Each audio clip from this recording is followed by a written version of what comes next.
tanto a aquellos que están en el Salón Príncipe de Asturias del Centro Asturiano de Madrid, como a los que nos siguen a través de la tecnología, a distancia. Es una satisfacción, como siempre, el que nos podamos reunir para desarrollar un acto de naturaleza cultural, en este caso una conferencia, y muchas gracias a todos por seguirnos y por revisar con frecuencia nuestra programación, que la pueden localizar en la página web del Centro Asturiano de Madrid, y sumarse a los muchos actos que vamos teniendo. Poco a poco vamos recuperando el ritmo previo a esta crisis pandémica y, por ejemplo, pues este mes tenemos un montón de actos culturales muy variados, muy interesantes, y en las próximas semanas, ya más bien en mayo, pues vamos a tener muchos más actos. De manera que, por favor, síganos, disfruten y compartan con nosotros toda esta variada programación. Muchas gracias en el día de hoy a don Rafael Maldonado de Guevara y Delgado, conferenciante. Muchas gracias por elegirnos, por brindarnos sus conocimientos en relación a este tema tan interesante y tan de nuestra tierrina, el privilegio asturiano de Belico Aurioles y su expansión por la corona de Castilla, siglos XI al XIX.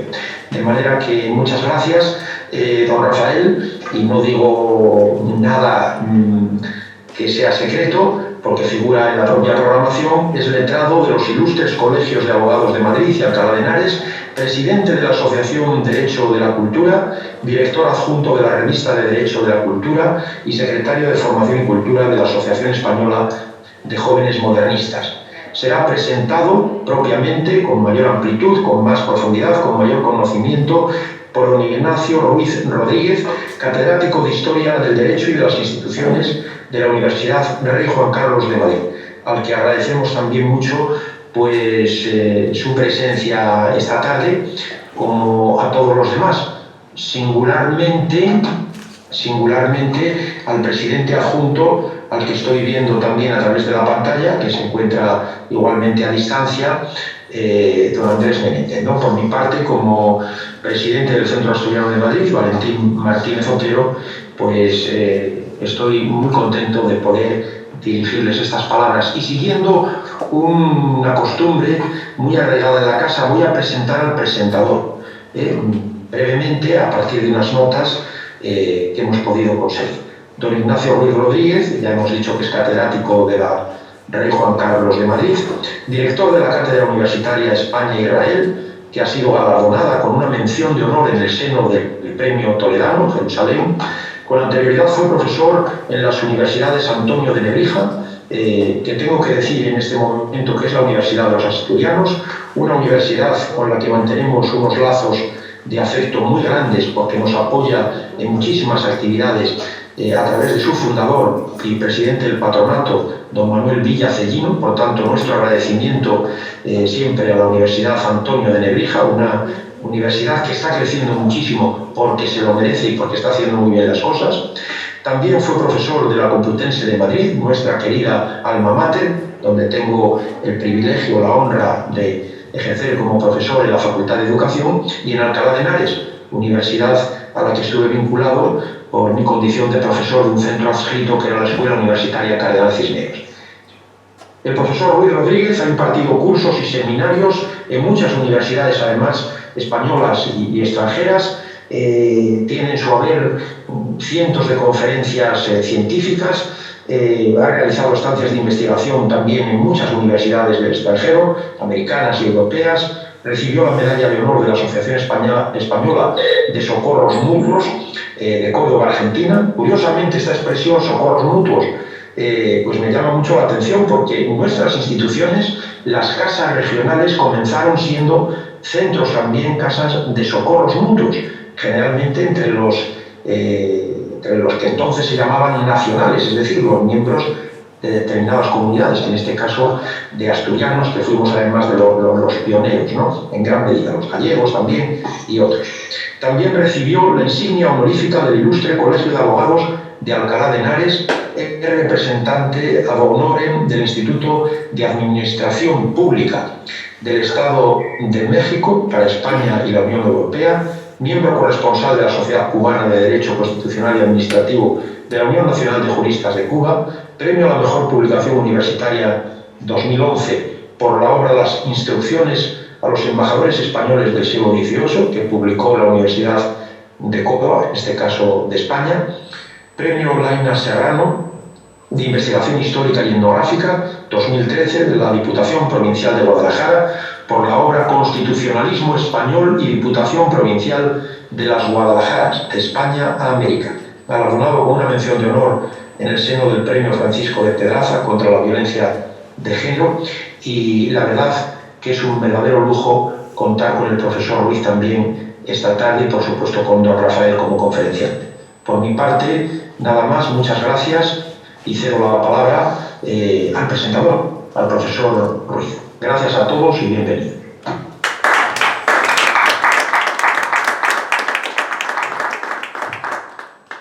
Muchísimas gracias. Mis primeras palabras, como no pueden ser de otra naturaleza, es para agradecer en nombre de Rafael y mío esta invitación para estar hoy aquí con gente tan querida como son nuestros paisanos asturianos, tierra a la cual profeso desde hace muchísimos años un cariño más que manifiesto. Todavía recuerdo mis largas temporadas, mis largos veranos enteros en Ribadesella, hospedado en el Gran Hotel, en donde la Universidad de Juan Carlos, por cierto, tenía su sede en sus cursos de verano, un lugar magnífico. Usaré el vehículo en las tardes para visitar los puebluños, conociendo a los paisanos, hablando con ellos, contándome historias de las cuales aprendía mucho constantemente y sobre todo ese aprecio a la tierra que en muy pocos lugares del mundo se tiene, ¿no? Y por lo tanto es un honor. En todo caso, como decía mi maestro, un castellano recio de Burgos, el protagonista no soy yo, el protagonista es el conferenciante, al cual vienen ustedes a conocer y a aprender, que es lo que voy a hacer yo, aprender de él, porque es una persona profundamente versada, profundamente culta, profundamente trabajadora. Y más allá de lo que ha dicho nuestro presidente y lo que se pueda decir posteriormente, estamos ante una persona íntegra en lo que es la investigación y en lo que es la transmisión de sus conocimientos. Esta doble faceta, más allá de su faceta profesional, como bien ha dicho el presidente en la presentación, más allá de lo que fue su tarea como periodista o actualmente su tarea como profesional de la abogacía, tanto en el Colegio de Abogados de Alcalá de Henares como en el Ilustre Colegio de Abogados de Madrid, su faceta de investigador, su faceta de transmisión de conocimiento a través de múltiples conferencias que ha impartido no solamente en la Universidad de Juan Carlos, sino en otras importantísimas instituciones españolas. Hay que agradecer también su faceta humana, su faceta de cercanía, su faceta de ofrecerse ante cualquier institución que así lo desee para colaborar de manera desinteresada en múltiples tareas culturales. Y tal como ha dicho también nuestro presidente en este momento, no solamente la Universidad Antonio de Nebrija, a la cual guardo un cariño infinito, yo fui profesor de la primera promoción de lo que eran sus estudiantes de Derecho de esa universidad. De hecho, en la orla de la primera promoción ahí aparezco, ¿no? Por lo tanto estoy encantado de que eso haya sucedido. La Universidad de Juan Carlos es una universidad pública, es la segunda universidad pública por número de estudiantes de la Comunidad Autónoma de Madrid y estoy convencido que ante la llamada de esta noble institución muchos de sus profesores estaremos encantados de participar en aquellos eventos y sobre todo porque muchos de los profesores que ahí trabajan desde distintas facetas, aquí tenemos a un profesor también de la Universidad de Juan Carlos, al profesor Javier Brana, uno de los mejores economistas que hay en España, que ha venido a acompañarnos, estudiamos sobre asturianos. De hecho, en una reciente publicación que yo acabo de publicar, se habla de asturianos en América, porque los asturianos, con su generosidad, no solamente contribuyeron a constituir lo que actualmente es el Estado español, este que conocemos, este en el cual vivimos, este en el cual nos sentimos tan identificados y este que estamos fortaleciendo día a día con nuestro esfuerzo. Los asturianos fueron gentes que contribuyeron y de manera muy importante a engrandecer la historia de lo que en su día vino a denominarse la monarquía hispánica. Esa monarquía en donde no se ponía el sol fue construida también de manera muy importante por los asturianos, y nombres de estas personas que allí estuvieron contribuyendo aparecen reflejadas en este libro. Lo que casi nadie conoce, por ejemplo, es que fue un asturiano el que trajo el maíz a España, y casi nadie lo conoce, por no hablar de otras cuestiones súper importantes. Así que los profesores de la Universidad de Juan Carlos, al igual como hacen estos profesores de la Universidad de Antonio Nebrija, estaremos encantados de contribuir a este núcleo de conferencias o cualquier otra actividad en donde vean ustedes que tenemos cabida. E insisto, aquí lo importante no es el presentador, sino el presentado. Así que, Rafael, muchísimas gracias. Sabes que tienes todo mi apoyo y es tu momento.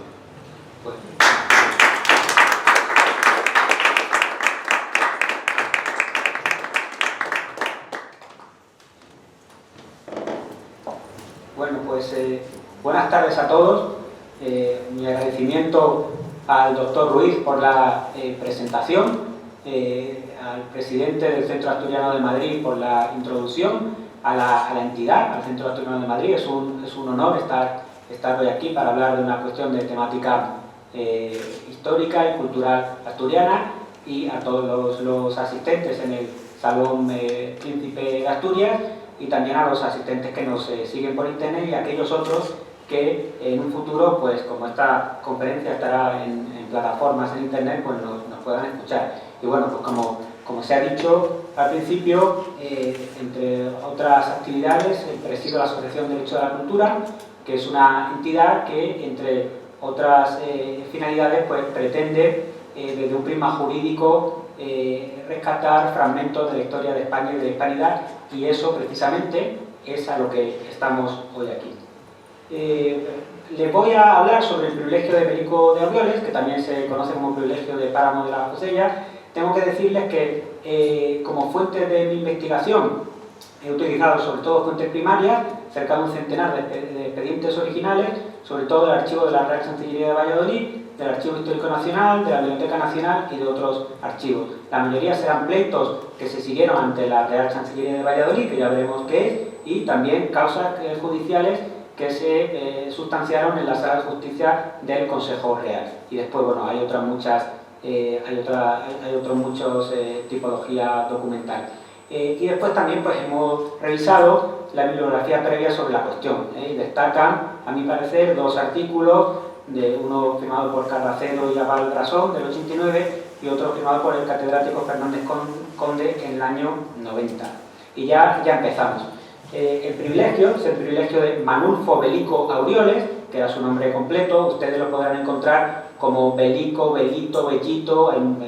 Es un personaje del siglo XI, y por lo tanto su nombre ha ido cambiando según pues las hablas de cada momento, pero bueno, todas son igualmente válidas. Y también se llama el privilegio del Consejo de Páramo de la Fosella. Aquí tienen ustedes un mapa de Asturias y ven que al sur hay una señal en azul. Ahí es donde está el Consejo de Páramo de la Fosella, que si lo ampliamos actualmente pertenece a Teberga, pero en su momento era un consejo independiente y tenía tres lugares. Páramo, que era la cabeza, la Fosella, que era el segundo, y después la Villa de Sud, que nunca debió tener demasiados habitantes porque aparece muy poco en la documentación, pero siempre está desde el principio. Y ya les digo que actualmente pertenece al Consejo de Teberga. Y si ampliamos un poco el mapa, vamos a ver que el privilegio realmente es astur-leonés, porque en su origen documentado más antiguo respecto a quienes lo gozaban, va a aparecer el páramo de la Fosella, que lo tienen arriba. Ven unas líneas intermedias en la mitad de la pantalla, que es la frontera entre Asturias y León, y abajo ven el Concejo de Bavia, y señalado un lugar del Concejo de Bavia que allí también se puede datar el origen del goce del privilegio.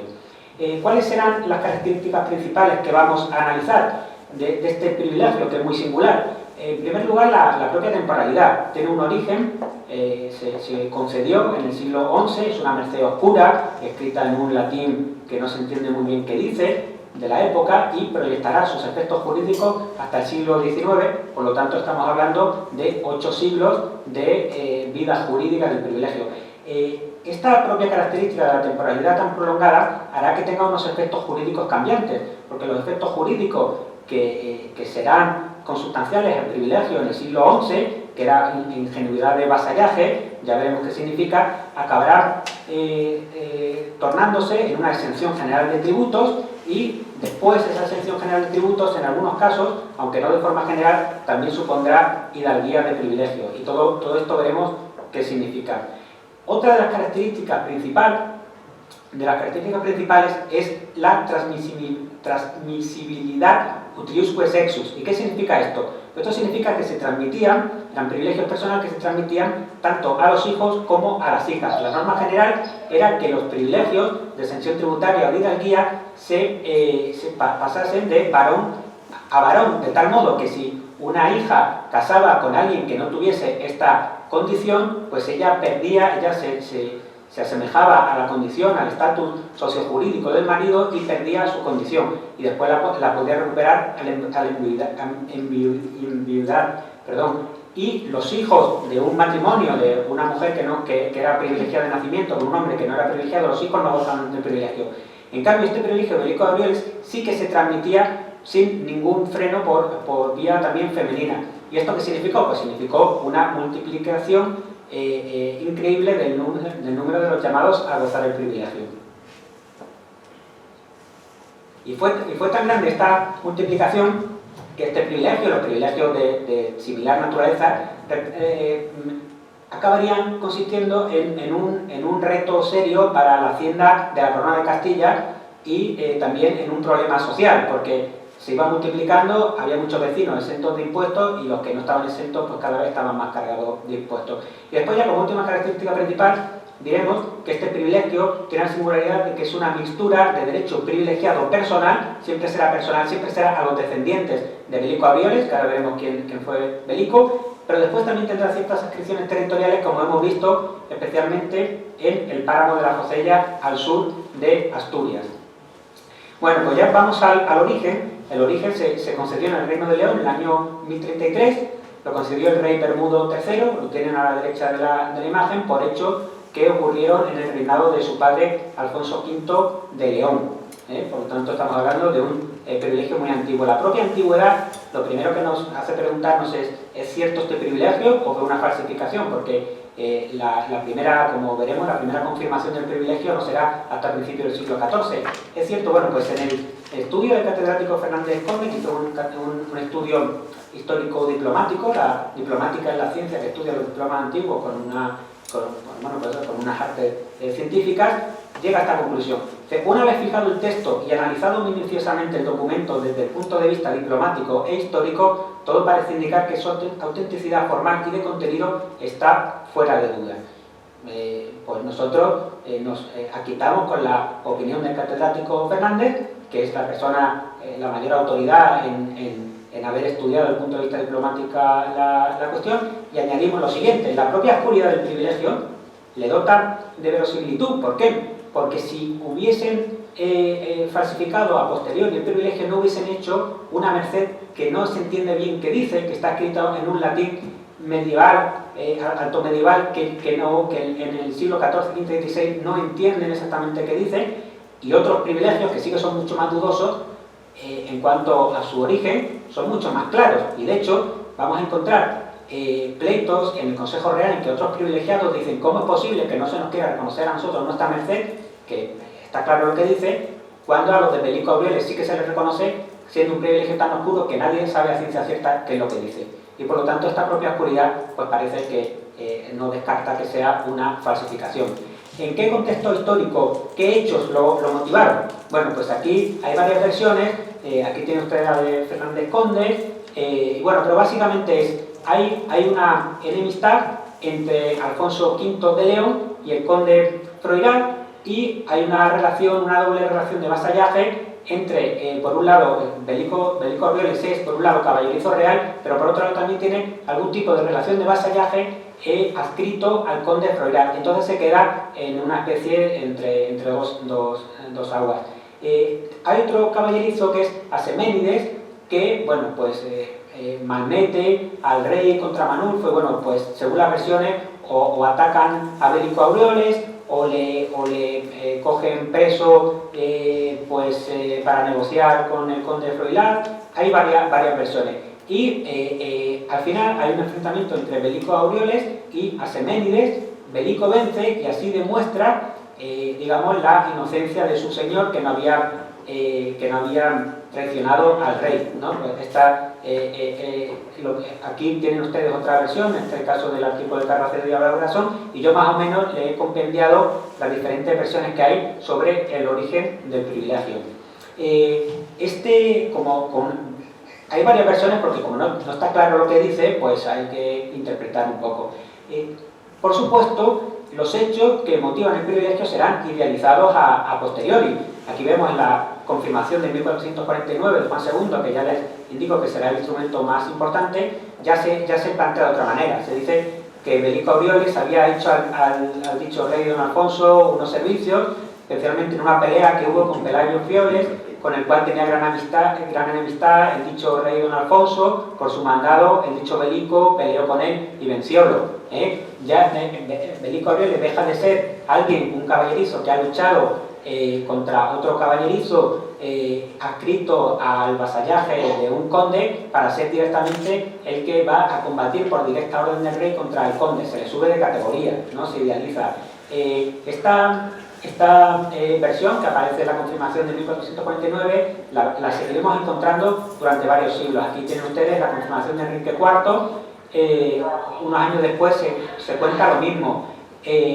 O por ejemplo un escrito de demanda de 1594, ha pasado ya un siglo y medio, de unos vecinos de Burgos. Dice: Belico, caballerizo que fue del rey don Alonso, y señaladamente por haber entrado en campo y vencido y muerto en ella a Pelayo Flores, a quien el dicho rey don Alfonso mucho desamaba. Belico realmente era una persona adscrita al partido de Pelayo, pero que, bueno, pues acaba matándolo en la idealización que se hace a posteriori de los hechos. Incluso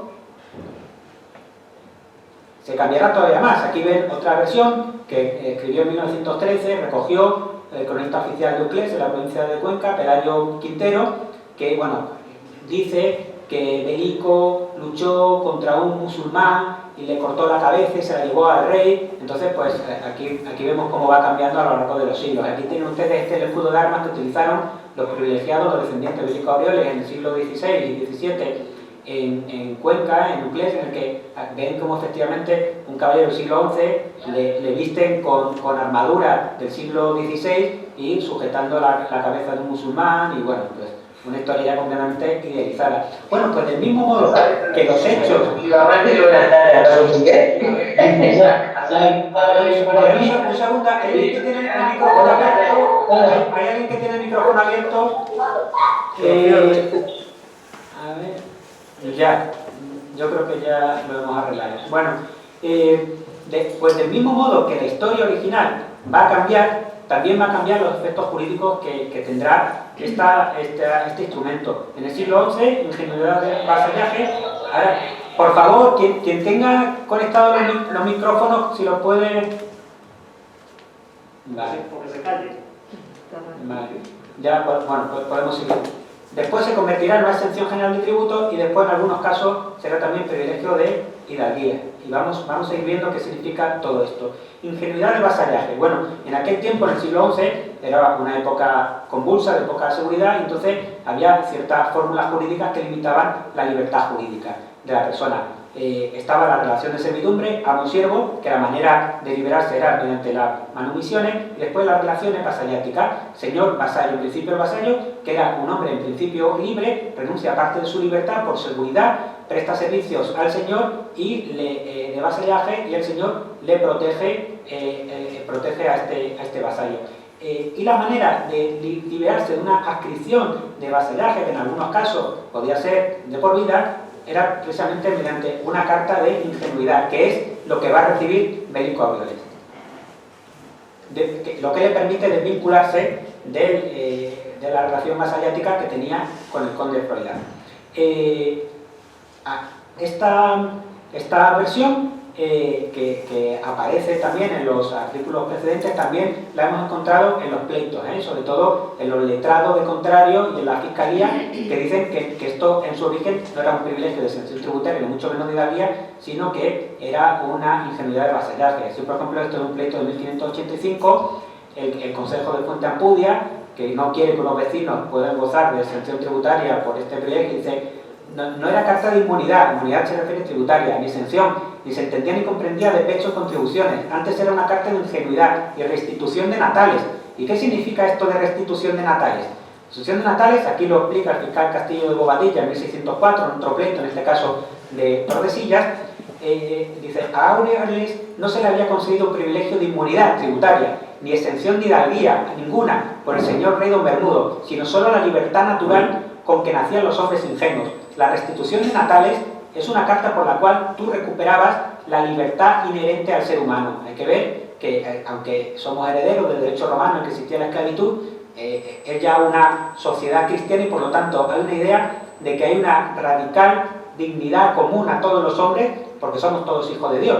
Y por lo tanto, aquella persona que se libra del vasallaje se le está restituyendo en su libertad natural. ¿Cómo? Bueno, pues desde que se concede este privilegio en el año 1033 hay un periodo que no tenemos documentado. Este periodo que no tenemos documentado termina en el 1307 con la primera confirmación documentada del privilegio. Quien tenía un privilegio una merced, iba a las cortes normalmente cuando se reunía el rey con las ciudades y allí pues lo exponía e intentaba que la corona le expidiese de nuevo el documento refrendado por el rey del momento, ¿no? Entonces esto se consigue en 1307. Entonces cuentan, dice, que fueron unos descendientes de unos señores que decían ser descendientes de Belico Aureoles, porque la hubieron perdida muy gran tiempo la carta de privilegio, que hay algunos hombres que les quisieron pasar contra esta carta. ¿Esto qué significa? Que les querían hacer pagar impuestos. Y vemos confirmaciones como esta, que son muy sencillas, que tienen pocos datos. Vamos a ver que en este siglo XIV otras 5 confirmaciones y ya en el siglo XV, 1410, 1420, otras 2 confirmaciones de este tenor en las que tenemos pocos datos. Y después ya llegaremos a la serie de instrumentos realmente más importantes que nos concedió Juan II entre 1449 y 1452. Los concedió en 3 años porque siguieron muchas formalidades. El rey dio la carta de privilegio, después pasó a los contadores mayores del reino, los contadores mayores pidieron a la corona que lo volviese a confirmar y por eso tardó tanto. Y aquí ya sí que vamos a tener una carta que explica bien en qué va a consistir a partir de entonces el privilegio, que lo reforma, que incluso en muchos casos se habla de que realmente es un nuevo privilegio, y este instrumento va a ser el que va a aparecer repetidamente en la jurisprudencia de la Real Chancillería del Consejo Real durante siglos, a la misma altura prácticamente que el privilegio original que concede Bermudo III. Entonces, ¿qué es lo que nos cuenta la carta de Juan II? Dice: hizo ingenuo, liberó, restituyó a su libertad natural y le dio carta a él y a sus hijos y nietos y a los que de él viniesen, que fuesen ingenuos y doquier donde fuera, que quisiesen vivir y morar, que tuviesen libre poderío, que tuviesen libertad de actuar, de obrar, políticamente en derecho, y no fuesen tenidos de contribuir a ningún hombre del mundo. Aquí nos están diciendo, empieza con una carta de ingenuidad. ¿Y cómo se convierte en una exención tributaria? Los descendientes del dicho Belico de Aureoles han estado y están en uso y costumbre y posesión de ser exentos y de no pechar ni pagar en todos los pechos y tributos reales y concejales, etc. De tal modo, lo que empieza siendo una carta de ingenuidad, al mismo modo que cambia la sociedad, que se van disolviendo las relaciones de vasallaje, al mismo modo que cambian los engranajes económicos, políticos, sociales, jurídicos, los efectos de la carta también varían, y lo que era una carta de ingenuidad que te liberaba de la obligación de vasallaje acaba convirtiéndose de manera consuetudinaria en una carta de inmunidad tributaria.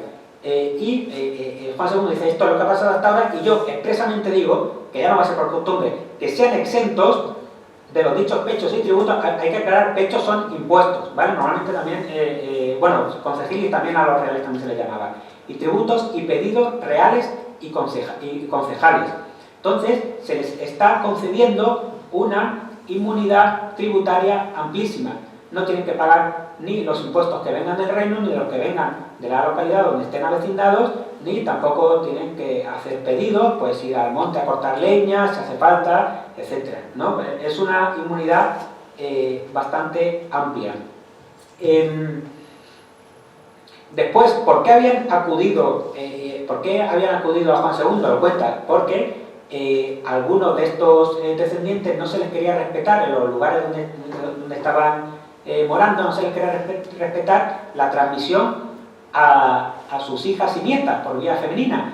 Y realmente lo que hemos visto hasta ahora no se explicita en ningún momento que las mujeres también estén llamadas al privilegio, y cuando no se explicitaba, como lo general era que no estuviesen llamadas, pues digamos esa era la norma general. Por lo tanto, es comprensible en la mentalidad de la época que pusieran problemas con esta cuestión. Bueno, pues Juan II hace que el privilegio sea utriusque sexus para ambos sexos expresamente. Muy pocos privilegios, la corona de Castilla tendrá esta característica. Dice que el dicho privilegio y merced se entienda así a los descendientes por línea masculina como a los descendientes por línea femenina. Por lo tanto, podemos hablar que es, curiosamente, un privilegio igualitario, que parece un oxímoron, pero de algún modo sí que lo es. Entonces, ¿qué significa esto? Esto significa, fíjense ustedes en el árbol genealógico que les pongo. Pues imagínense, en el tronco del árbol, un señor, estamos viendo en 5 generaciones los transtatarabuelos, son 32 transtatarabuelos. Bueno, si el privilegio es un privilegio normal, de transmisión de varón-varón, de los 16 transtatarabuelos que estamos viendo, solamente le podría haber llegado de uno un privilegio de esta clase, de un privilegio de transmisión normal. En cambio, si no importa que haya un eslabón o varios eslabones femeninos, de cualquiera de estos 32 transtatarabuelos le puede llegar el privilegio al señor que está en el tronco. ¿Esto qué significa? Que vamos en unos 150 años, si ponemos cada generación de media 30 años, que realmente era menos porque tenían los hijos pronto, pero si ponemos de media 30 años, en 150 años la capacidad de multiplicación era de 1 a 32. Pues imagínense, por eso tuvieron estos privilegios tantísima repercusión. Y la última característica que hemos comentado, que presenta el rasgo peculiar de ser una mixtura de derecho privilegiado personal y territorial. Siempre fue una merced personal porque siempre estuvo dirigida a los descendientes de Belico Aurioles. Lo que pasa es que, por ejemplo, en el Consejo de Páramo de la Fosella se llegó a considerar que todos los habitantes eran descendientes de Belico Aurioles, y esto ocasionó unas repercusiones y una adscripción territorial muy importante del privilegio, no solo con este Consejo Asturiano, sino con algún otro lugar, pero sobre todo con este Consejo Asturiano. Bueno, pues nos vamos a meter en esta cuestión territorial.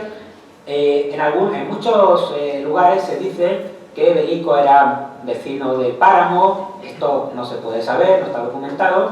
Lo que sí que sabemos que el conde a cuyo servicio estaba adscrito tenía terrenos muy cercanos. Si ustedes ven el globo azul que está justo en el centro, ese es el Consejo de Páramo, y los globos rojos son los lugares donde el conde de Froilaz está documentado que tenía posesiones. Es muy cercano, estamos hablando, es un diámetro de la imagen, pues a lo mejor de 30 kilómetros, por lo tanto estamos hablando de lugares muy cercanos. Y abajo ven ustedes, abajo es la zona del Consejo de Babialones, donde hemos dicho que también hubo una presencia desde tiempo inmemorial del privilegio, y ahí también el conde de Froilaz también tenía posesiones. Por lo tanto, es posible que ya desde el origen, en el siglo XI, los descendientes directos de Belico Aurioles, los primeros que gozaron esta merced, estuvieran radicados en esta zona lindante entre Asturias y el Reino de León. ¿Cuándo podemos encontrar situados geográficamente a los descendientes? Bueno, la primera confirmación que lo dice expresamente es la confirmación de 1379, pero por la similitud de apellidos podemos llevarlo también a la confirmación de 1371, en los que nos aparecen efectivamente en San Emiliano, Babia y en Páramo. Pocos años después, en Babia, aparte de San Emiliano, nos aparecerá otro lugar, Candemuela, y vuelve a aparecer Páramo.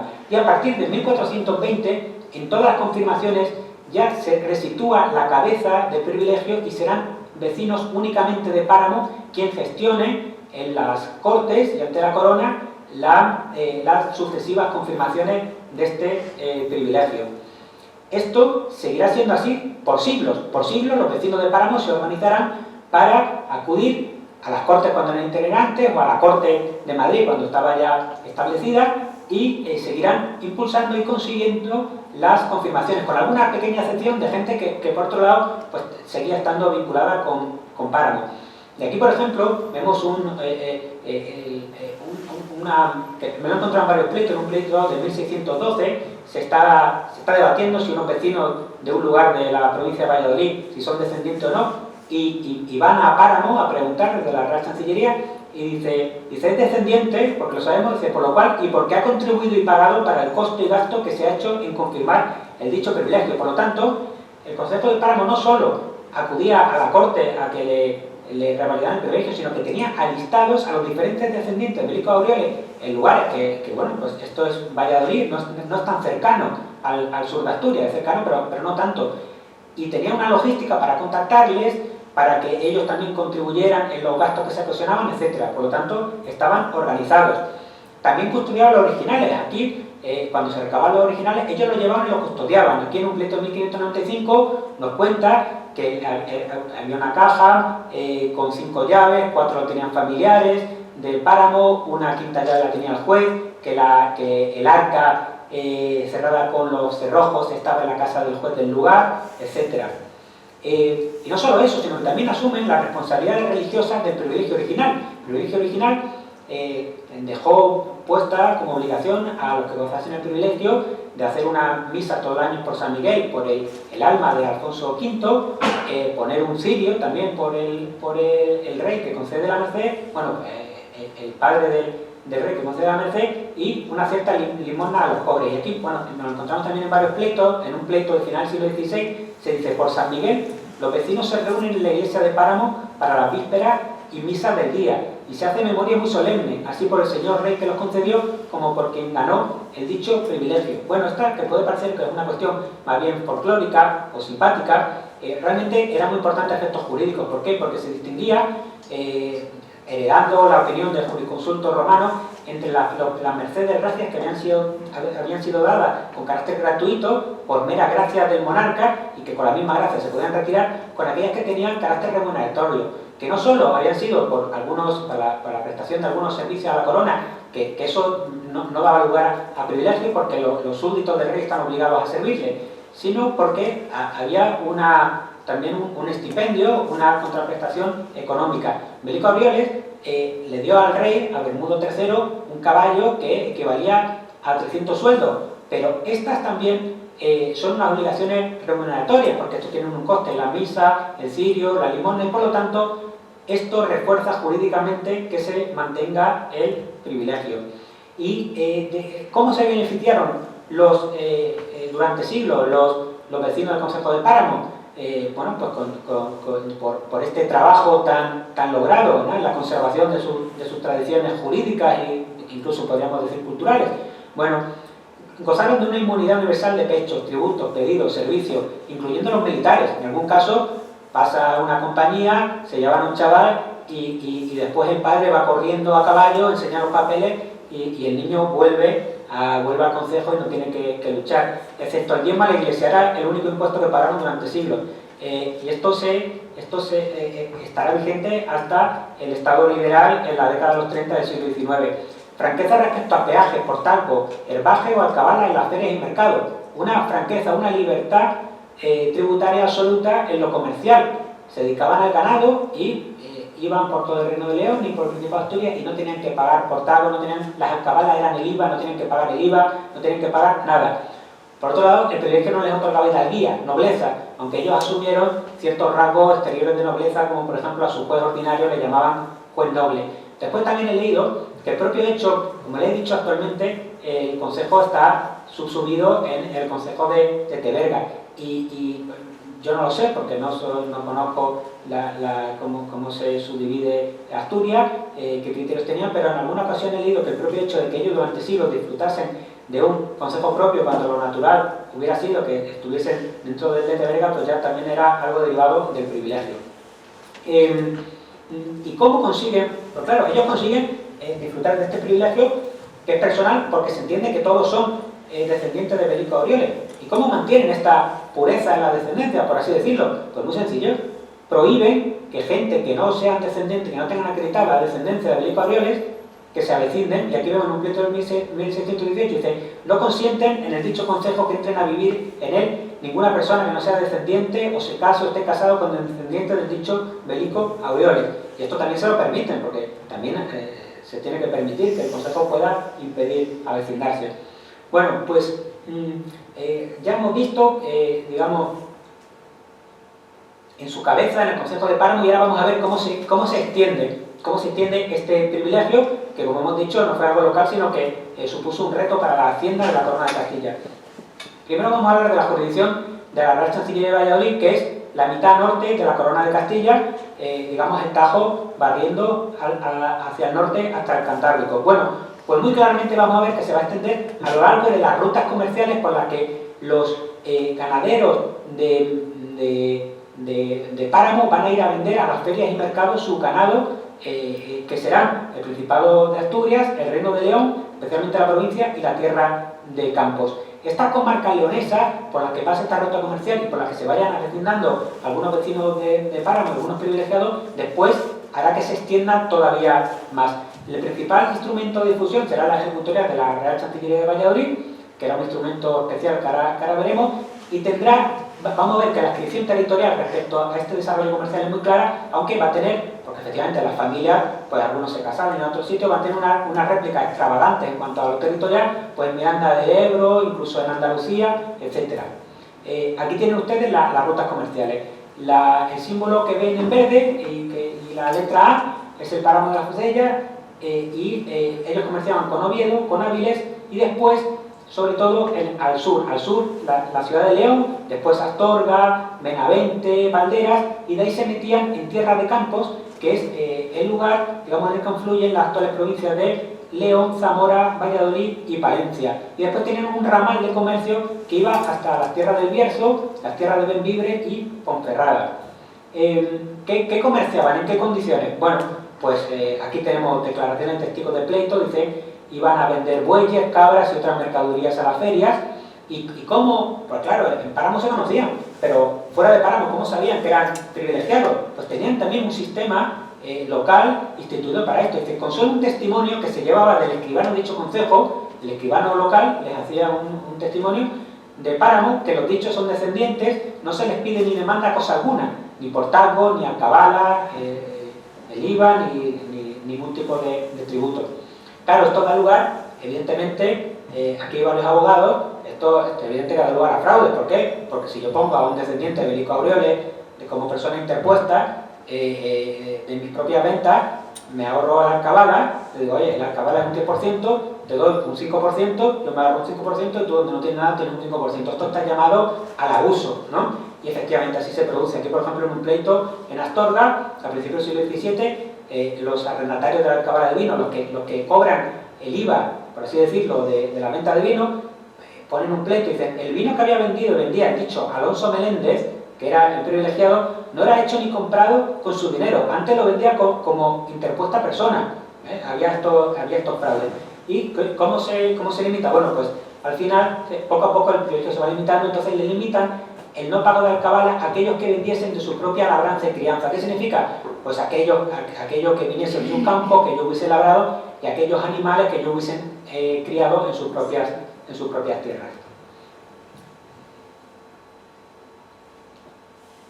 Bueno, pues por estos intercambios comerciales se van extendiendo las familias, hacen redes de parentesco y digamos, ¿cómo se refuerza el privilegio para estas familias que ya no están avecindadas en Páramo? Pues a través de cartas ejecutorias de la Real Chancillería de Valladolid. Eran instrumentos muy potentes, estaban escritos en nombre del rey, con sello real, tenían penas muy gravosas por incumplimiento, 10.000, 20.000, 30.000 maravedíes por incumplimiento, y bueno, pues aquí cuento todo el cauce procesal habitual, pero bueno, no nos vamos a detener porque sería quizá demasiado prolijo, pero en el momento en que digamos, lograban ya esta carta ejecutoria, aquí tienen una, en la imagen a la izquierda ven una carta ejecutoria, si logran distinguir, arriba pone Don Carlos, porque es el emperador quien está diciéndole que esto es algo con fuerza, que lo digo yo mismo, ¿no? Está escrita en nombre del rey, directamente ejecutable, penas por incumplimiento, como hemos dicho, y tenía fuerza de cosa juzgada, de tal modo que si, por ejemplo, aquí volvemos a ver también el árbol genealógico, si por ejemplo el señor que está en el tronco de todos los ascendientes que aparecen puede lograr que solamente uno de ellos tiene una carta ejecutoria y puede acreditar su vínculo genealógico, inmediatamente, como es cosa juzgada en cuanto al fondo del asunto, en cuanto al goce del privilegio, él está llamado a gozar también del privilegio. Por lo tanto, estos instrumentos jurídicos son de una efectividad muy importante.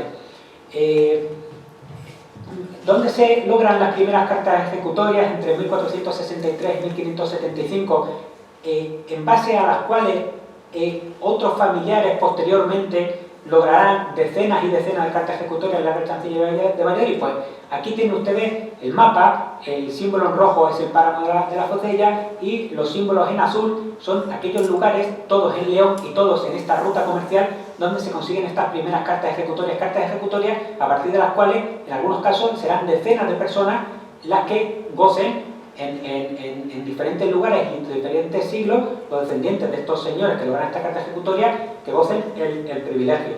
Pues, por lo tanto, aquí vuelve a recuperar el privilegio una condición asturleonesa que ya vimos tenía en sus orígenes, porque si bien la cabeza se mantendrá siempre en páramo, digamos, los nervios que lo propagarán por la corona de Castilla vuelven a estar situados en este caso el reino de León. Y aquí mezclamos las dos cuestiones. Aquí mezclamos la ruta comercial, que ustedes la ven en azul, y los símbolos en rojo son las cartas ejecutorias que a lo largo de los siglos, antes hemos visto las más importantes, ahora vemos las cartas ejecutorias que se logran respecto a esta cuestión. Ustedes ven que la ruta comercial en azul prácticamente ni se ve de tal acumulación que hay de familias que logran cartas ejecutorias, familias que están avecindadas a lo largo de esta ruta comercial. Y después sí vemos algunas réplicas extravagantes en la zona de Miranda de Ebro, como hemos dicho, que esta es una familia perfectamente localizada que venía precisamente de la ciudad de León o más abajo, en la provincia de Salamanca, en Cantalapiedra, pero bueno, que es, de algún modo es una continuación de las rutas comerciales. Y en cambio, si nos vamos a la jurisdicción de la Real Chancillería de Granada, que es la mitad sur de la corona de Castilla, alejada de las rutas comerciales de páramo, ven ustedes que las ejecutorias son mucho menos. Vemos una en Nuclés, en Cuenca, vemos otra en Granada, vemos otra en Ronda, provincia de Málaga. Esto se ramificó un poquito, fueron a Casarabonela, fueron a Cádiz, fueron a Zahara, pero ustedes ven que realmente la incidencia en la mitad sur fue mucho menor. También tengo que decir que por la pandemia no he podido ir presencialmente al archivo de la Real Chancillería de Granada y los resultados respecto a esta mitad sur son provisionales, pero en todo caso está claro que la incidencia es mucho menor. Respecto a las Indias, bueno, pues no tenemos mucha noticia, pero sí que he encontrado que hay un manuscrito que reproduce el privilegio a finales del siglo XVII en Nueva España, en actual México. Por lo tanto, parece que también allí en Nueva España hubo familias que disfrutaron de esta merced.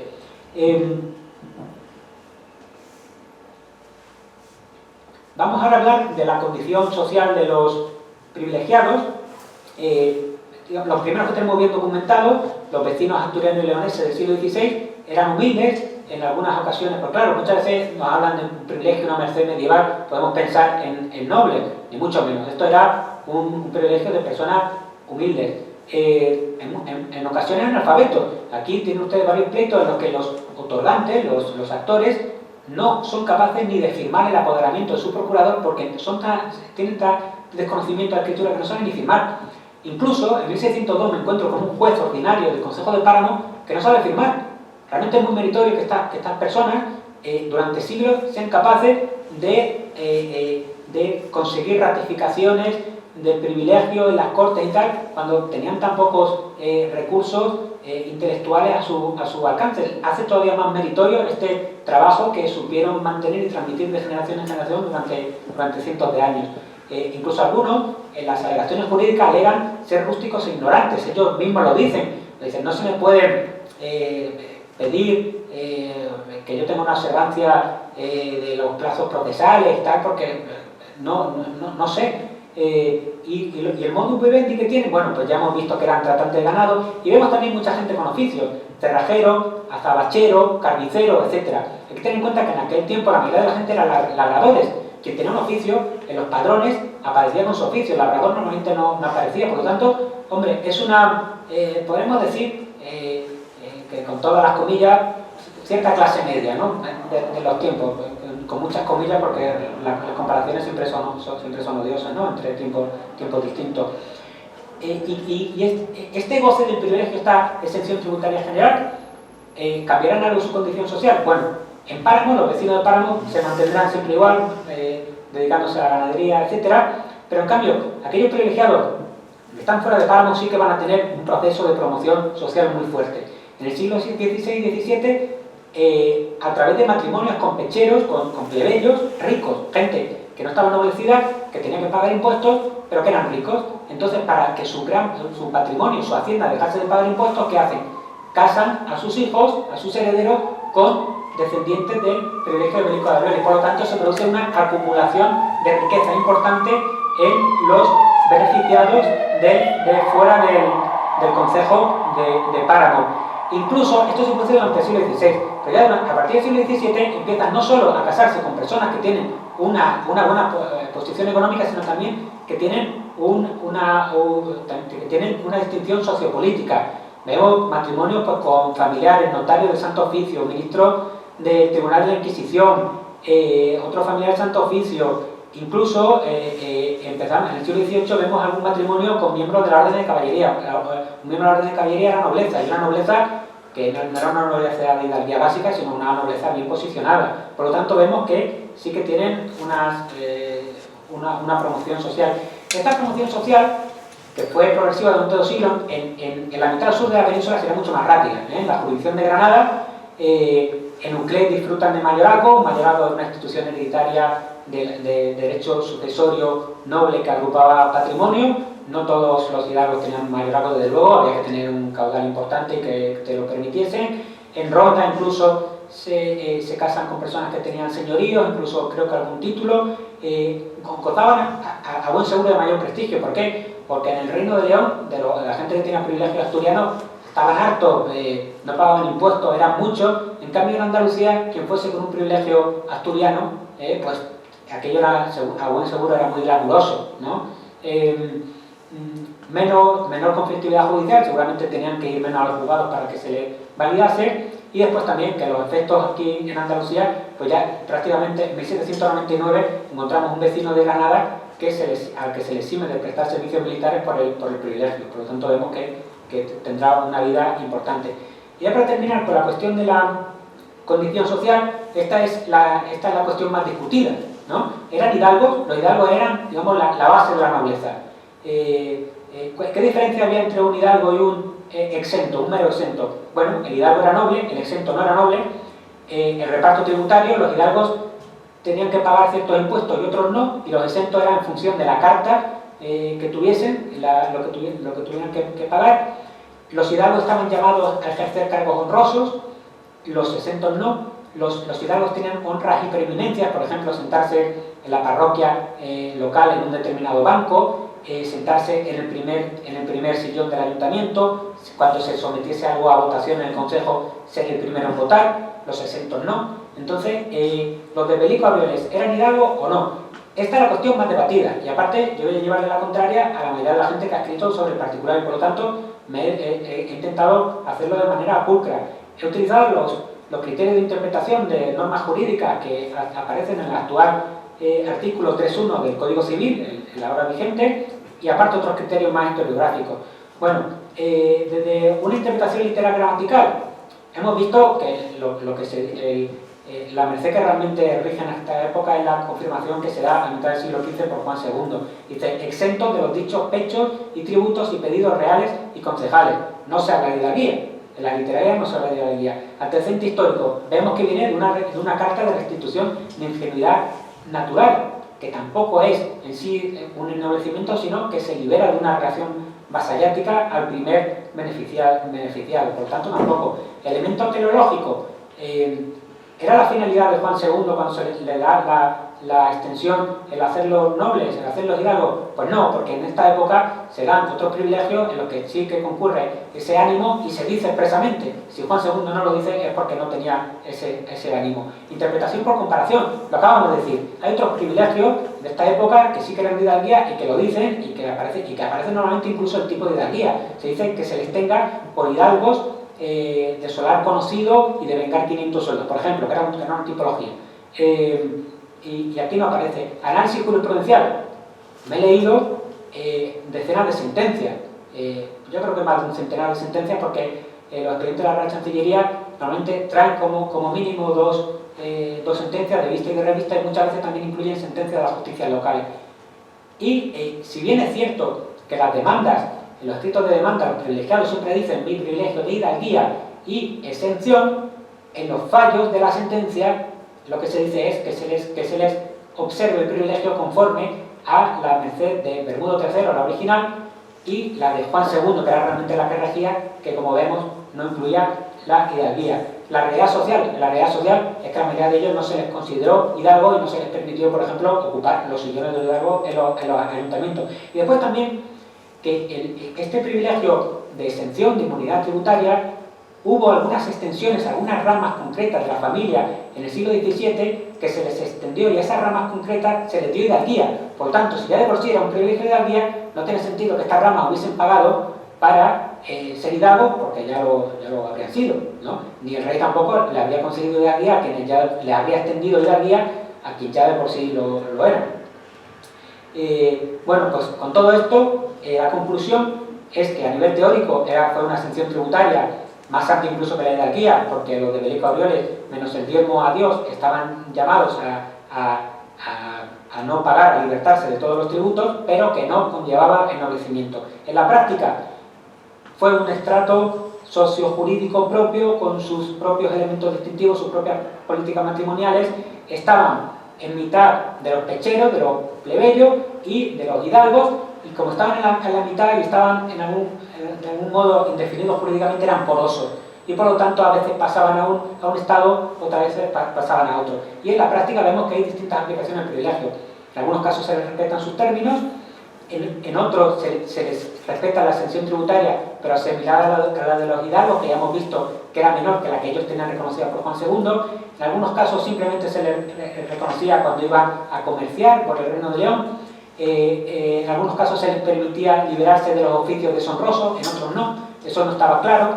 En algunos casos sí que se les consideró hidalgos de privilegio, a pesar de lo que yo acabo de decir, pero fueron los menos, y no era un privilegio de hidalguía, un privilegio de hidalguía. Otra cosa es que en algunos casos consiguieron, pues a lo mejor porque tenían mucha preeminencia económica en el lugar y tal, consiguieron que también les observase la hidalguía, y bueno, pues en algunos casos incluso lograron olvidar su pasado privilegiado y hacerse pasar por hidalgos notorios.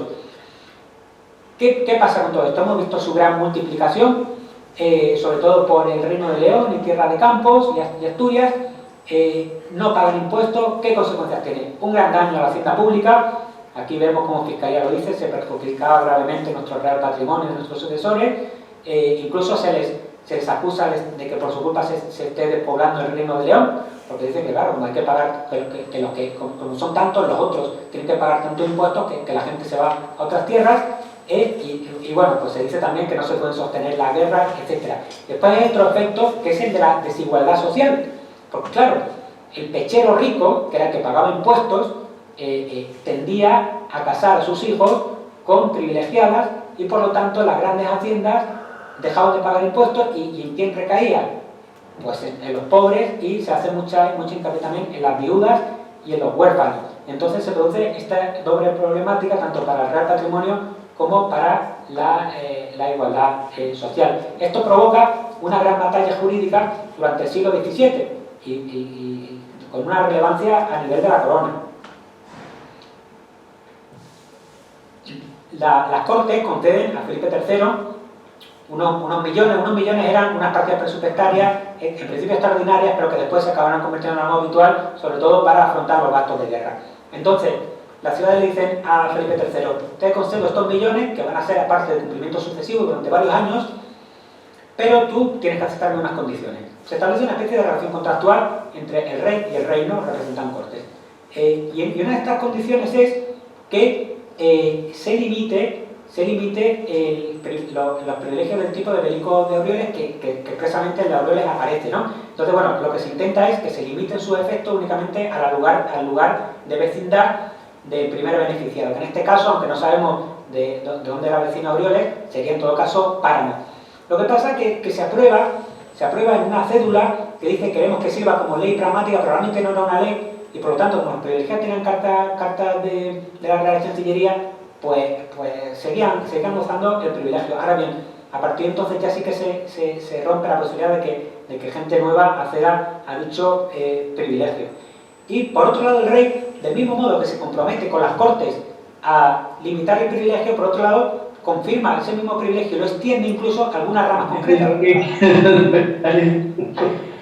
Perdonen, efectivamente. A ver, un segundo. Y por lo tanto, el rey se compromete a una cosa con el reino, a otra con una determinada familia, y por otro lado subsiste una tercera relación contractual, que es la que mantiene los vecinos de Páramo todos los años con el cirio, con la misa, etcétera, etcétera. Por lo tanto, la corona tiene que incumplir con alguien obligatoriamente. Bueno, las Cortes van a reiterar esta cuestión hasta en 7 ocasiones. En 8 Cortes se trató esta cuestión, pidiendo que se convierta en ley y pragmática sanción. Claro, la corona tenía el interés recaudatorio de llegar a un acuerdo con las Cortes para que le pagase los millones y también de vender las extensiones de hidalguía. Pero por otro lado también había un problema grave. Si el rey decía yo revoco estos privilegios que dieron mis antepasados, entonces a mí quién me va a hacer caso, porque mis privilegios también en un futuro serán revocados. Y bueno, pues aquí también es una cuestión, digamos, también de derecho constitucional. Al final, en 1657, se publica la ley. Es una ley que bueno, pues tiene muchas lagunas legales. Es curioso porque después de cientos de pleitos y de que se trate en corte 8 veces, se hace una ley bastante, a mi manera de ver, bastante defectuosa. Se limita la transmisión solamente a los varones. En principio el privilegiado tendría que probar qué privilegios, qué tributos estaban vigentes al momento de otorgarse el privilegio. En el caso de Belico Abrioles esto hubiese sido imposible, porque cómo se va a probar en el siglo XVII qué tributos estaban vigentes en el Reino de León en el siglo XI. Y bueno, en principio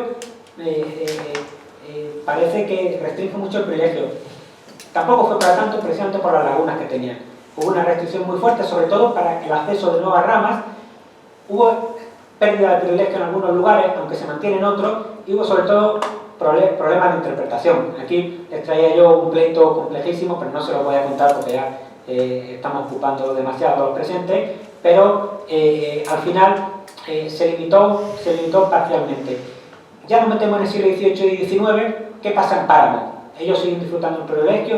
Sí, ellos mantendrán el privilegio hasta bien entrado el siglo XIX, hasta la década de los 30 del siglo XIX. Aquí en el Catastro de Ensenada, en 1752, dicen son descendientes del capitán Belico Abrioles, el rey don Bermudo le dio un privilegio, dice que por dicha razón no perciben ni pagan derechos algunos, como más bien resultara de dichos privilegios. Vemos que ha pasado siglos y ellos siguen sin pagar tributos y siguen con su misma dinámica. ¿Y qué pasó en los demás lugares? En algunos sitios se respetó a las familias que tenían carta ejecutoria, incluso por vía femenina, que conforme a la ley se los podrían haber parado, pero claro, llega un momento en el que tampoco sabrían exactamente que estaba esa ley. Por ejemplo, en Espinosa de los Monteros nos encontramos este respeto de las cartas ejecutorias.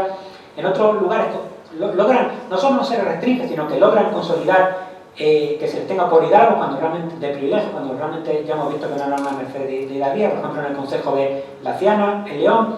En otros lugares incluso logran enmascarar su ascendencia privilegiada y logran que su situación de distinción y de privilegio económico acabe siendo convalidada como una hidalguía de sangre, y después también encontramos una territorialización curiosa en Espinosa de la Ribera, en León. Dicen, en el catastro de Ensenada nos encontramos que pagan a los de Páramo por reconocimiento de agregación a las facultades y regalías de dicho privilegio por ser descendiente del capitán Belico Aureoles. Aquí vemos que hay otro lugar en León en el que también todos los vecinos acabaron siendo considerados como descendientes de Belico y por lo tanto llamados a gozar de la exención tributaria. Cuando cae el Estado, el antiguo régimen, en el siglo XIX, el privilegio ya se corta, los vecinos de Páramo dejan de estar exentos e inmunes, y bueno, el privilegio de Belico Aureoles pasa a ser el privilegio de Páramo. ¿Y por qué? Porque se convierte en un elemento típico y recurrente en el costumbrismo asturiano de mediados y finales del siglo XIX. Aquí tienen ustedes algunas obras del siglo XIX en las que entonces lo tratan desde el punto de vista como una anécdota asturiana, simpática, bonita, cuando realmente hemos visto que por supuesto también, pero que sobre todo fue una figura jurídica que tuvo una trascendencia importante en la Corona de Castilla, que se trató hasta en 8 ocasiones en corte, que provocó leyes ad hoc, que generó una conflictividad litigiosa en los más altos tribunales de la corona durante siglos, y por lo tanto es algo más, ¿no? Que es un poco lo que hemos visto aquí. Incluso, como una anécdota curiosa, esta obra es del principio del siglo XX, y ustedes recuerdan que hemos dicho al principio que la historia de Belico Aureoles se fue idealizando, y en lo último que hablamos es de los privilegiados de Uclés que decían que le había cortado la cabeza a un musulmán y se había llevado al rey. Bueno, pues aquí encontramos una versión que se ve que recuperaron en el siglo XX, quizá, pues, no sé, de vecinos de Páramo y tal, según la cual, bueno, pues, fíjense lo que dicen, para vencer, tuvo un duelo, ¿no?, con un musulmán, y para vencer, dice, ya ambos en su puesto, el astuto Aureoles simuló dar satisfacción a una perentoria exigencia fisiológica, dan incluso detalles escatológicos, y dicen que lo mata, que le corta la lengua, se la lleva al rey, y que viene otro caballero cristiano con la cabeza, y dice Belico Aureoles, no, que lo ha matado soy yo, ábrele la boca y verán que no tiene la lengua, porque la lengua la tengo yo en la mano, yo he sido quien ha matado al musulmán, para que vean cómo se va idealizando y deformando, en este caso, incluso la leyenda pasados los siglos. Y el privilegio de la actualidad, hemos ya pasado los 8 siglos en los que tuvo efectos jurídicos, hemos pasado el siglo XIX en los que se convirtió en un elemento recurrente del costumbrismo asturiano. ¿Y qué es lo que queda del privilegio? Bueno, pues algunos estudios académicos, que algunos de ellos lo hemos tratado. Este es el escudo heráldico actual de Teberga, y aquí ven en el escudo inferior izquierdo, como dice, o cuán bien lo hizo, vestido con la espada en la mano, recordando este pasado histórico. A efectos geográficos también toponímicos, aquí encontramos que al valle, esto es una ruta de senderismo, al valle se le sigue llamando el Valle del Privilegio. Incluso arriba, en la esquina superior derecha, ven ustedes un libro escrito por el señor Rodríguez de Maribona, se llama El privilegio del solar de Páramo, la Josella y la Villa de Sur, que es un señor que aparte de escribir el libro, hace pocos años creó una asociación, bueno, pues para revivir esta cuestión histórica. Ya simplemente trasladarles el agradecimiento por haber estado hoy aquí en esta presentación, o desde sus casas, o aquellos que nos escuchen en un futuro. Por supuesto, al Centro Asturiano de Madrid, al doctor Ruiz por acompañarme, a todos los presentes. Les recuerdo que, bueno, en este caso estoy también representando a la Asociación Derecho de la Cultura. Nosotros somos muy fácilmente localizables en redes sociales, y todo aquel que esté interesado en este tipo de cuestiones, pues con mucho gusto pues entraremos en contacto. Y simplemente me reitero, muchas gracias.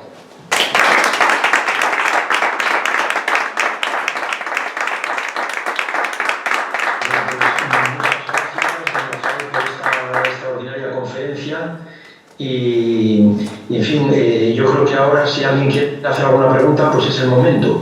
Si alguien quiere formular alguna cuestión que haya surgido, que se haya suscitado a medida que nos ha hecho esta presentación, es el momento.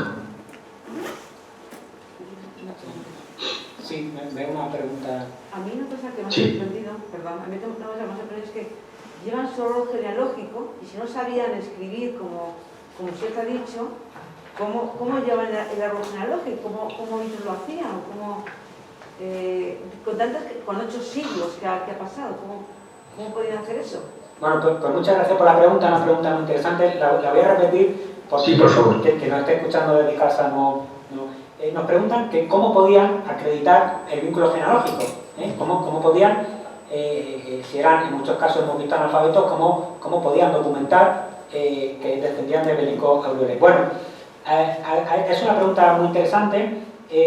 Hay que poner digamos, tenemos una frontera antes del Concilio de Trento y después del Concilio de Trento, ¿vale? El Concilio de Trento estandariza digamos, la gestión de las partidas de la fe de bautismo y de matrimonio en las parroquias. A partir de entonces será más sencillo porque tendrán ese instrumento. Ellos pueden ser analfabetos, pero pueden ir a la parroquia y pueden lograr estos documentos. Con anterioridad, ¿cómo se consigue? Vamos a ver, primero, no hubo nadie de todos estos pleitos que pudiese establecer la genealogía hasta el siglo XI, ¿no? Entonces, ¿cómo se prueba? Esto estaba llamado también a mucho fraude. ¿Cómo se prueba? Todos los vecinos de Páramo de la Focella llega un momento en el que se consideran, y eso se da por bueno, que son descendientes de Belico Aureoles, porque durante siglos han estado consiguiendo la ratificación de privilegios y eso se da por bueno. Entonces, lo que tienen que hacer los que están fuera es ponen la demanda en la Real Chancillería, normalmente la de Valladolid, y entonces para probarlo envían, normalmente lo que se hace es se envía un receptor de la Real Chancillería a Páramo con un listado de preguntas a unos testigos determinados que son enumerados por los actores, por los demandantes, por aquellos que quieren ver convalidado el privilegio. Entonces un listado de preguntas, entonces se le pregunta: ¿usted conoce a tal persona? ¿Usted sabe si era hijo de fulanito y menganita? ¿Usted sabe sus abuelos y tal y cual? Hasta que llegasen a un eslabón en el que fuese público y notorio y no hubiese nadie que dijera lo contrario, que habían disfrutado del privilegio. Por lo tanto, si tú eras capaz de lograr que varios testigos dijesen que un eslabón de tu ascendencia habían disfrutado el privilegio, que los más viejos del lugar lo dijesen, y no solo eso, sino que dijesen que sus mayores ya muertos también le habían dicho que los antepasados de los antepasados del peticionario también lo habían disfrutado, entonces se les convalidaba. Claro, esto está llamado ¿a qué? A sobornar testigos. Y la Fiscalía de la Real Chancillería así lo dice. Dicen, esto es muy sencillo. Van a estos lugares, les pagan dinero y testifican lo que quieren y acceden al privilegio. Estos fraudes se cortan en gran medida en la segunda mitad del siglo XVI, cuando el Concilio de Trento pues ya regulariza las cuestiones de la fe de partida y bautismo. Entonces, a partir de entonces, será relativamente sencillo, porque tú, recabando las partidas de bautismo y de matrimonio tuya y de la generación antecedente, hasta llegar a una carta ejecutoria de la Real Chancillería o hasta llegar a alguien que conste empadronado, alistado como vecino de Páramo, entonces ya se te reconocía. Esa era la manera, ¿no? No sé si me he explicado bien. Sí, gracias, muy bien. Bueno, muchas gracias. Los desertantes y ganaderos hacían un trato, se daban la mano y esa era una escritura esa era la escritura que tenían. Pero eso no se volvían atrás. No hicieron de pagar lo de los animales que pasaban de una provincia a otra. En Asturias se llamaba el filiato. Y yo lo conocí después de la guerra. Eso existía todavía. Ahora ya no desapareció, pero cuando yo era niño, ahora tengo 90 años, ya hace tiempo. El filiato existía. Bueno, pues vamos a tener, voy a repetir para que no lo haya podido escuchar, una intervención muy interesante. Usted es miembro, ¿no?, del Centro Asturiano. Sí. Que nos comenta que, bueno, que antiguamente los ganaderos se daban la mano y con eso ya el acuerdo se cumplía, y que, bueno, que él ha conocido el filiato, que era el modo que los ganados pasaban de Asturias a León, le he querido entender. Bueno, pues simplemente añadir que los ganaderos de Páramo tuvieron muchos problemas, porque cuando llegaban a los mercados y tal, efectivamente ellos se daban la mano y seguramente en muchos casos no sabían leer y escribir, no tenían otra manera, pero estos sí que iban con sus papeles, estos iban todos con las cédulas expedidas por el escribano del hogar, y en muchos casos llegaban a los mercados a los que cobraban el impuesto les daba rabia, entonces les quitaban una manta, les quitaban tal, y ellos después iban a los alguaciles del lugar del mercado y tal, le enseñaban la documentación de páramo, y entonces el alguacil iba al recaudador de impuestos y le decía la manta de vuelta y se lo damos a este señor. O sea que sí que es verdad que los ganaderos antes funcionaban dándose la mano, pero estos iban bien pertrechados de papeles y les funcionaban, se lo respetaban. Bueno, no sé si hay alguna pregunta más o ya yo creo que... Bueno, yo la verdad es que felicidades por la conferencia, magnífica, he aprendido mucho. Incluso hay algunas cuestiones que ya enlazaría con lo que sería otra conferencia más, ¿no? O con varias conferencias más. La cuestión de los privilegios de naturaleza personal, como son estos que hemos estado tratando, frente a otros privilegios de distinta naturaleza. Aquí lo que estoy viendo es un privilegio de naturaleza personal, pero que además le acompaña a estas personas allá donde se encuentren, con lo cual tiene mucho que ver con una serie de privilegios que se han conocido y se han estudiado, entre ellos los que he estudiado yo, los privilegios que obtenían los universitarios cuando se incorporaban a la academia, con una diferencia además notable, que estos permanecían en el privilegio de por vida e incluso trasladaban el privilegio a sus herederos, cosa que otros privilegios de naturaleza personal, una vez más me refiero a los de los universitarios, era únicamente temporal en aquel periodo en el cual estuvieran vinculados a la academia, por lo cual es una cuestión sumamente interesante. La cuestión también que me ha llamado mucho la atención es la cuestión sí o no equipararlos con la hidalguía. Es muy típico en la época de los Austrias, incluso luego se pasa a los Borbones, muchos de estos privilegios que consistían básicamente en no pechar, no equiparaba a la cuestión de la hidalguía, sino simplemente a lo que es el privilegio en sí, el privilegio de no pagar tributos excepto el diezmo. Pero hay casos curiosos como los que acabamos de ver, pero también curiosos como los de los vizcaínos. Gente que en principio se le está reconociendo ese privilegio de no pechar, pero sin embargo luego interviene el monarca otorgándole ya directamente la cuestión de la hidalguía, que como bien ha dicho Rafael, es el hecho de convertirse en hijo de algo, en hijo de alguien importante, y por lo tanto se presupone que estamos en la base de lo que es la nobleza.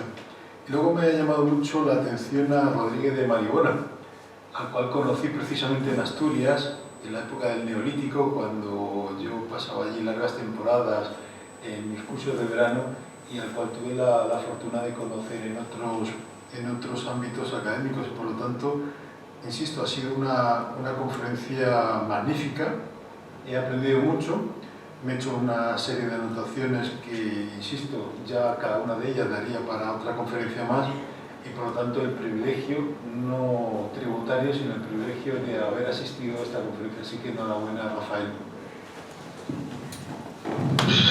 Bueno, pues muchísimas gracias al profesor Ruiz, que hoy ha sido el mundo al revés, porque en todo caso debería haber sido yo quien le presentase a él, porque soy un humilde doctorando y él es catedrático de Historia del Derecho de Instituciones, pero bueno, ha sido un auténtico privilegio contar con su participación, con su presencia. Respecto a lo que ha dicho, pues efectivamente, aquí podríamos estar horas y horas hablando, porque esto tiene muchas derivaciones. Veo que hay manos levantadas, entonces voy a dar paso, vamos a ver, yo no sé el orden, le voy a activar el micro en primer lugar a Pablo Vázquez. A ver, creo que es, si soy capaz, aunque no sé muy bien. ¿Sí? Sí. Hola Rafael. Buenas tardes. Hola, buenas tardes. Mira, pues bueno, te saludo a ti, os saludo a todos desde Gijón, desde Asturias,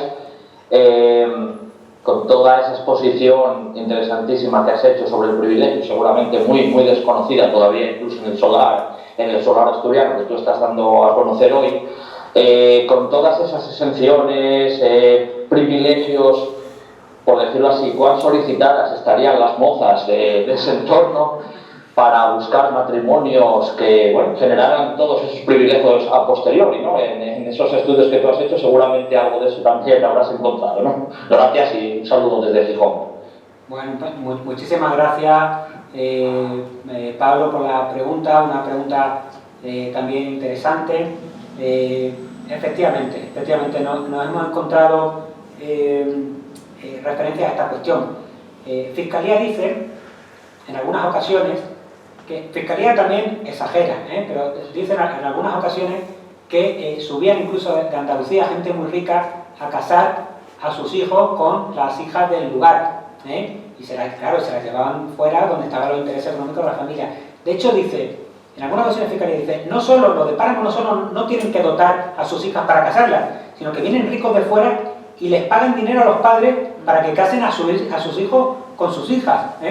También hay una exageración, porque Fiscalía dice poco menos que desde Páramo se está repoblando de privilegiados la península entera, y incluso hay un fiscal que dice desde Santillana, que está al norte, en la costa cantábrica, hasta el Tajo, la jurisdicción de la Chancillería de Valladolid. Es difícil encontrar un solo lugar donde no haya un matrimonio de los de Páramo. Hombre, los de Páramo, vamos a ver, en el catastro de Ensenada, creo recordar, había 120 y pico casas habitadas, más o menos 400 habitantes. Un concejo con 400 habitantes difícilmente podía repoblar la península ibérica entera.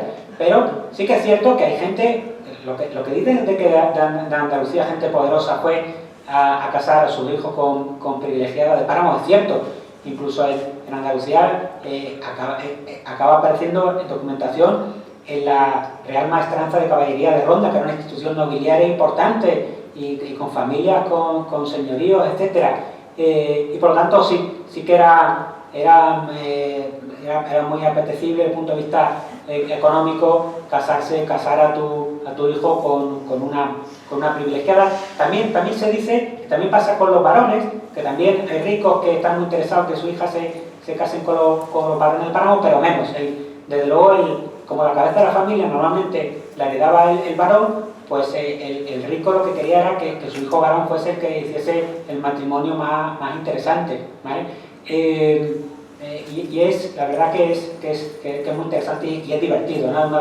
Cuando te hablan de los matrimonios, de estos chismes, pues es un momento en el que se disfruta al estudiar los pleitos. Y ahora voy a dar paso ya a la última pregunta, que creo que está hecha Daniel García Magariños. Sí, Daniel. Hola, Rafael. Bueno, me ha gustado mucho la presentación, ha sido muy interesante. Mi abuela era de Asturias, no de allí, pero vamos, yo no conocía esta historia. Quería preguntarte si lo he puesto en el chat, si existen casos donde este privilegio se haya podido utilizar o se haya pretendido utilizar para otros privilegios no tributarios. Me refiero como reconocimiento de nobleza para entrada en órdenes de caballería, o para el ejército, si alguien intentó entrar como oficial en el ejército reclamando este privilegio, si realmente los datos que hay, como tú has dicho, solo son de casos tributarios. Bueno, respecto al ejército, te diré que se utilizó, pero no como tú lo preguntas, sino al revés, para no ir a combatir.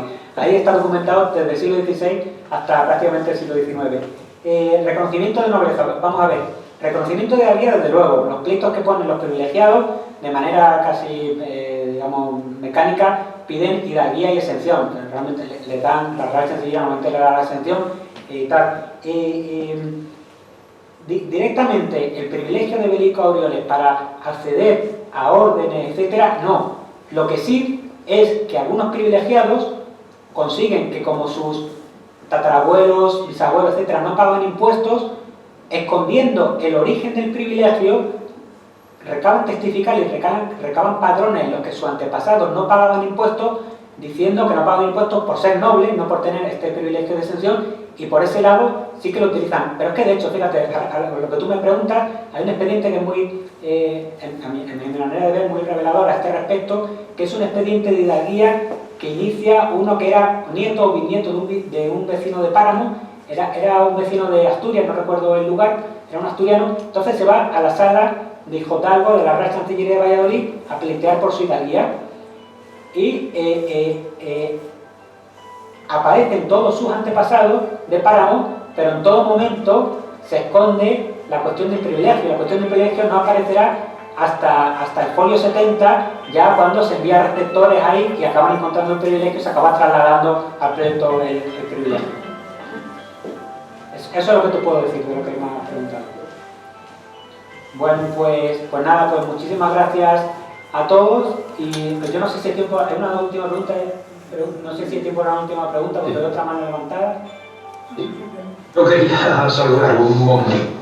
Sí, pues Valentín, sí. No, si no hay más preguntas, pues nada, quería agradeceros mucho la conferencia, Rafael Maldonado, y por supuesto que tienes las puertas abiertas, lo mismo que el profesor Ignacio Ruiz, para darnos alguna otra charla sobre temática asturiana o sobre lo que queráis, porque realmente ha sido una exposición muy instructiva y os lo agradecemos enormemente. Estáis en vuestra casa y nada, pues a seguir con esa labor investigadora y también de enseñanza. De manera que muchas gracias a todos por la asistencia presencial o virtual y continuamos en contacto. Muy agradecidos y enhorabuena. Muchísimas gracias.